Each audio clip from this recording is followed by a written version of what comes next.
Donc voilà, bienvenue. Donc là on a 4 cuillères à soupe de sucre,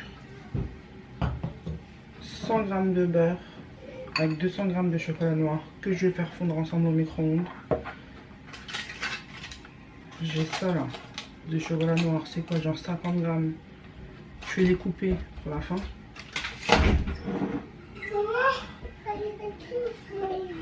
Comment ça demande rose? 4 œufs. Et la vanille.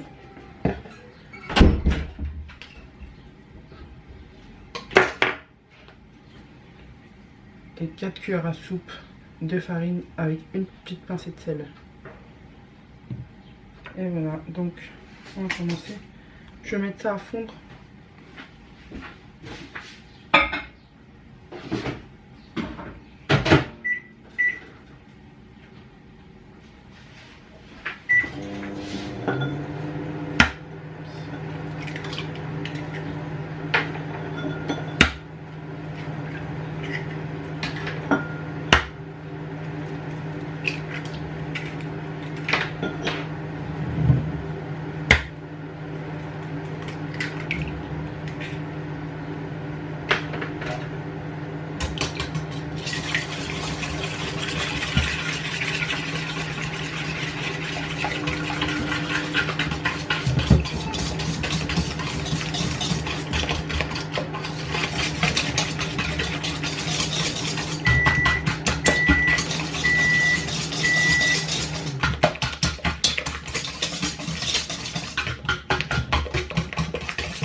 Donc entre temps j'ai mélangé un peu de chocolat dans le micro-ondes pour pas que ça brûle. Je remets un peu.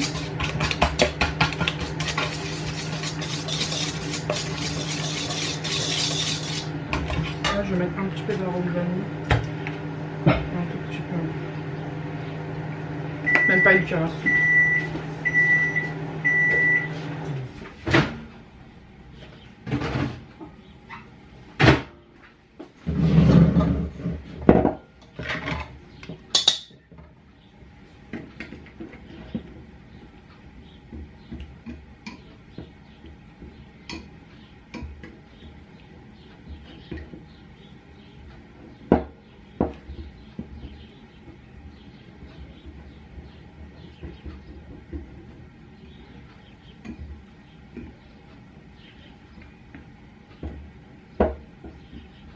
Alors c'est bien d'avoir un chocolat de qualité quand même, puisque ça donne un super bon goût. Après voilà, on peut faire avec tous les chocolats et rajouter du cacao pour renforcer le goût. Du cacao amer, pas des trucs de Nesquik pour les enfants du matin, hein. Pas ça qu'on met.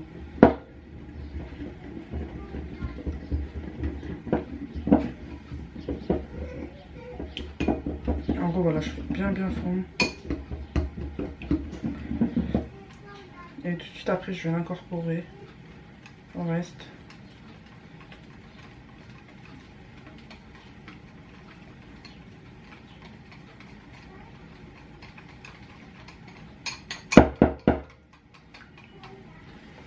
Et voilà, direct, je le mets dedans.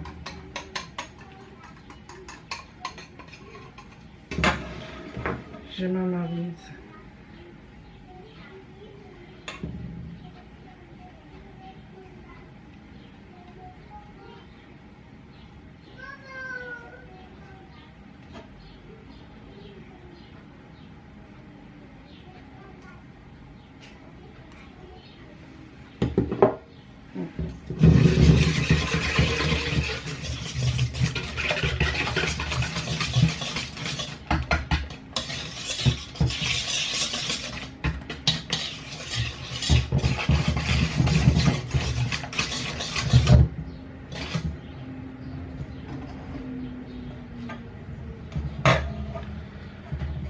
Ça là, je vais rajouter.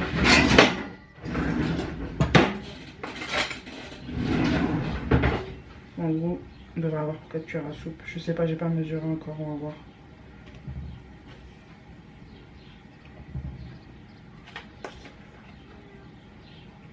Voilà, pile. 4 bonnes cuillères à soupe.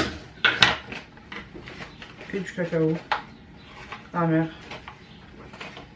Selon le goût, hein. 2-3 bonnes cuillères. Et là par contre on mélange pas beaucoup. Juste quand on voit plus la farine, on arrête de mélanger. Le but c'est pas d'avoir un truc genre avec des aérés, tout ça comme une génoise ou je sais pas comme quoi. C'est un truc compact, c'est un brownie. C'est censé être bien compact. Alors dès qu'on voit plus la farine, on arrête de mélanger.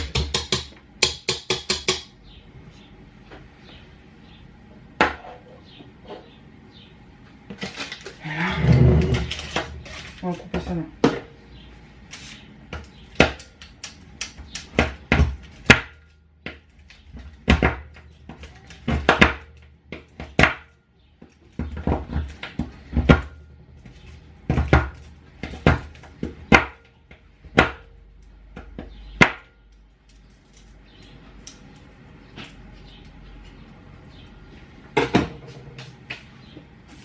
Voilà. Donc voilà. Là, j'ai des restes de cookies. On peut garnir avec ce qu'on veut. C'est simple. Moi, j'aime bien mettre, quand j'ai des petits paquets de gâteaux qui sont pas finis, tout ça, j'aime bien les mettre au fond. Donc en gros, on tapisse le fond avec ce que vous voulez. Et franchement, en général, la vérité, tout passe bien avec. Voilà. Là, j'ai des bouts de part, genre céréales, Snickers, tout ça qui est resté. Je vais les mettre de l'autre côté. Et direct, je mets ma mixture.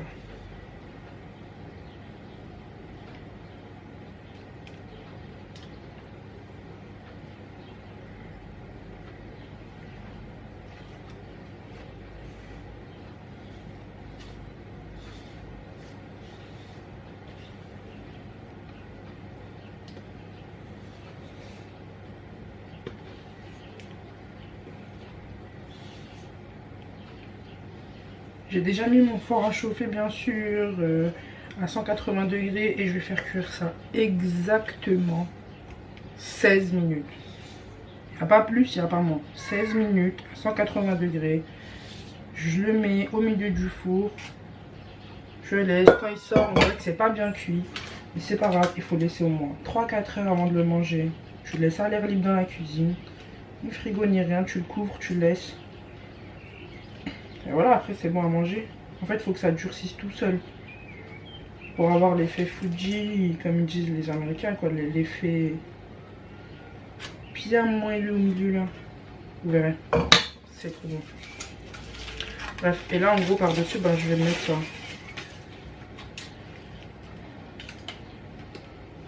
Et on aura des gros bouts. En gros, il y en a, ils vont couler, il y en a, ils vont rester en haut. Et voilà. Voilà, je débarrasse tout ça. Et je mets ça au four, regardez. Bon, moi, c'est un petit plateau, mais quand même. Hein. Franchement, on aura facile 10 parts et ça me reste genre au moins 3-4 jours. Donc voilà. À sa sortie du four. C'est comme ça. Là, je vais pas le couvrir directement. Genre, je vais mettre juste une cloche dessus. Et je vais laisser refroidir tranquillement. D'ici une petite demi-heure ou quoi, je vais l'enlever du moule quand même. Et je vais poser sur un plat de présentation et je vais laisser refroidir dessus tranquillement. Je le découperai un peu plus tard. J'aime pas couper quand c'est chaud, ça va casser en fait le haut. J'aime bien laisser bien refroidir et puis découper tranquillement après. Voilà. Donc voilà, là c'est cloché. Je vais laisser vraiment comme ça au moins genre 3-4 heures minimum juste avant de le couper quoi. Donc ce sera pour le goûter des enfants à peu près. Et ils vont être super contents.